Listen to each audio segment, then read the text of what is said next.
They both stood there for some minutes, feeling the cold sensation of the water that touches their feet. And then, before Ebiere could realize what was going on, Timi pounced on her, strangled her to death, and left her body by the river bank.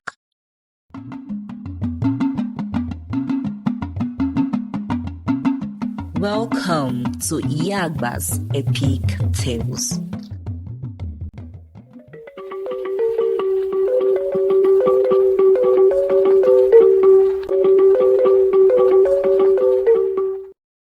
Once upon a time, lived a young man named Timi. Timi had grown up with his poor widowed mother. Life was tough for them after Timi's father, who was a fisherman during his lifetime, left them with nothing after his death, as he had been a poor man also.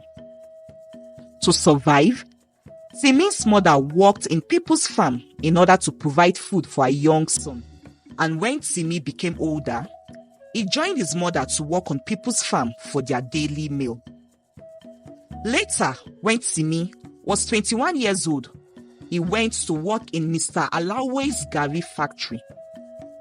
Gari is a versatile staple food widely consumed in West Africa. It is made from processed cassava tuber. Mr. Alawe's Gari factory was a large one, and so the pay Timi got from working there, though not much, was quite good and okay for his family background.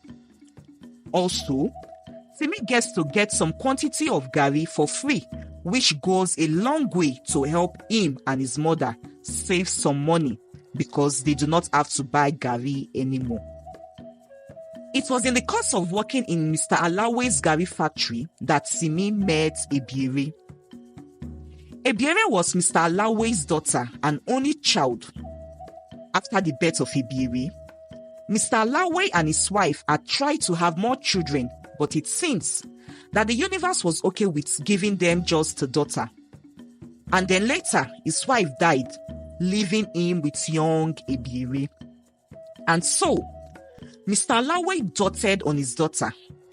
He took her to a grammar school in the city of Port Harcourt so that she could get an education, as there was no school in their village and in the neighboring villages at that time. It was Timi's second year of working in Mr. Alawe's Gari factory when Ebiere, who had just been back to the village after graduating from grammar school, set her eyes on him. Timi was a fine and muscular young man, and Ebiere took a liking to him. She did not hesitate to show Timi how she felt about him, as she would order the factory supervisor to add more Gari for Timi every time. Also, during working hours, Ebiere would request that the factory supervisor give Timi a break because she wants to have a chat with him. Timi was not oblivious to the fact that Ebiere likes him, and he told his mother about it one day. "This is good, my son. No? Imagine how much Gari we have gotten because she likes you. My son, go ahead with the flow and make her happy," his mother told him. And so, that was how the love affair between Timi and Ebiere began. Some months later, Mr. Alawe discovered that his daughter was pregnant, and upon his inquiry, he learnt that Timi was responsible for the pregnancy. Mr. Alawe had not known about the love affair between his daughter and Timi, as he was always busy and was barely around. Mr. Alawe was furious, as it was not what he wants for his daughter because of the good plans he has installed for her. Well, after much pleading and because of the soft spots he has for his daughter, he allowed Ebiere and Timi get married. After his marriage to Ebiere, Timi was made the new manager of the Gari factory, and his fortune changed for the better.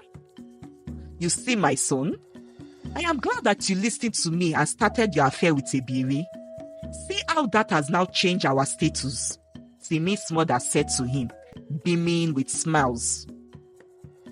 Ebiere gave birth to a baby girl thereafter.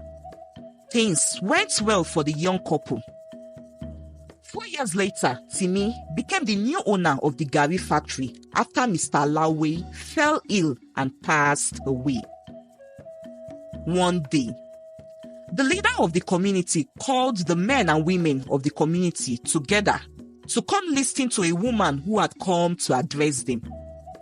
The woman was a member of the House of Assembly of the States, and Timi's community is part of the communities she represents. She was running for the position again and has been going round all the community she represents for her campaign. The woman was nicknamed and called Madam Cash by everyone. On that day, Madam Cash had given her speech and the campaign had come to an end. Timi was leaving the community square where the campaign had been held when a young lady walked up to him. She told Timi that her madam requests to see him. The lady's madam was Madam Cash. Timi hesitated a little, wondering why Madam Cash would want to see him. "I like you to be my friend and for us to have an intimate relationship. If you agree, you will ride in the corridor of power with me," Madam Cash said to Timi. Timi stood there lost as he tried to process what Madam Cash had just requested of him. Well, Madam Cash asked him to take a week to think about her proposal and be ready with an answer for her by the time she would be back the following week. That evening, Timi told his mother, who had come to visit him and his wife the day before, "Hey, my son, once again, luck has smiled on us and present us with a better opportunity," his mother said, all smiles. Timi told his mother that he would not oblige Madam Cash because he is married, but his mother asked him not to do that, as that would mean that he is stupid and would lose an opportunity to be able to mingle with those in the seat of power in the state. She spoke for long, convincing her son how he must take advantage of the opportunity so he could be more wealthy in future. She also said that Ebiere might mock him in future, as it was her father's factory that had made Timi the rich man he is today, and so must make something for himself beyond the Gari factory. Timi, after listening to his mother, heeded her wrong advice, and so he began a sexual relationship with Madam Cash. He was happy as he got many financial benefits from Madam Cash and also contracts to supply large quantities of Gari to different groups from the recommendations of Madam Cash. Their sexual relationship went on for many months, and Ebiere, who had noticed that her husband no longer had time for her and their child and was also barely around, began to worry and complain.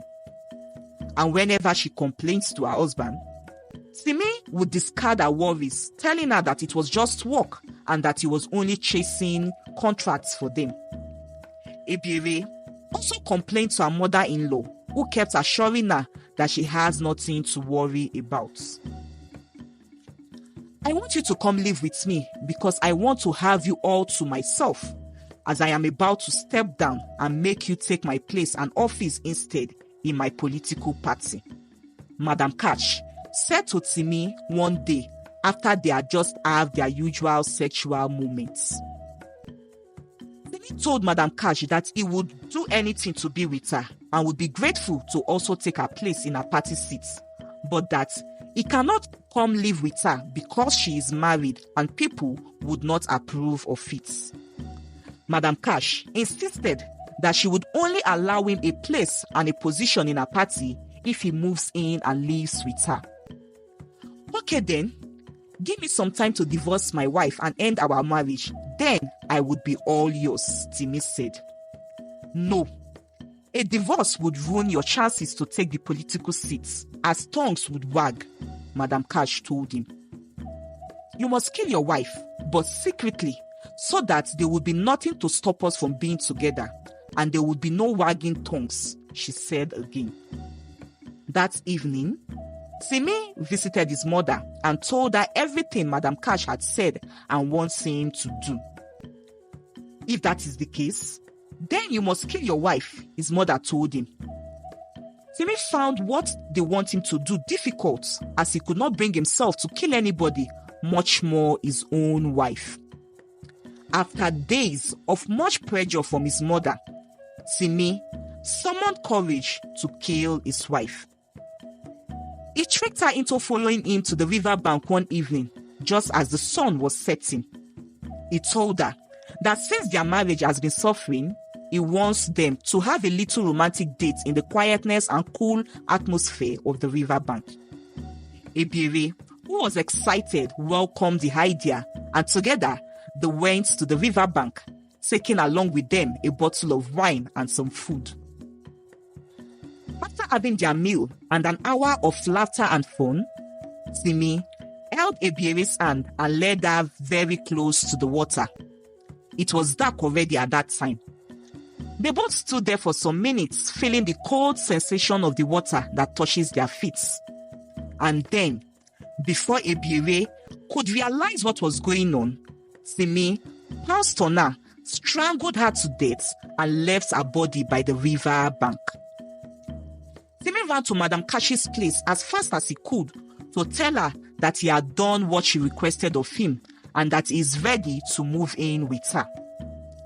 However, surprisingly, all of Madame Kashi's domestic helps and her personal assistants would not allow him into the main house, as they all claimed that they do not know him and had never seen him before. After pestering the staff for some time, her personal assistant asked him to wait outside so she could at least inform her boss that he was there to see her. Timi, though very angry at how Madame Kashi's staff had treated him all of a sudden, waited outside impatiently and panting, expecting Madame Kash to come out so he could follow her in to tell her the good news she wanted. As he waited, in his heart, he promised to deal with all the staff after he becomes the man of the house for insulting him that evening. Well, Madame Kash came out and also denied ever knowing him or seeing him at all. Timi was confused. Why is Madame Kash and her people acting all strange towards him all of a sudden? Timi explained himself to Madame Kash, but instead of her to understand, she got offended at Timi for saying that she had a sexual relationship with him and even accused her of asking him to kill his wife.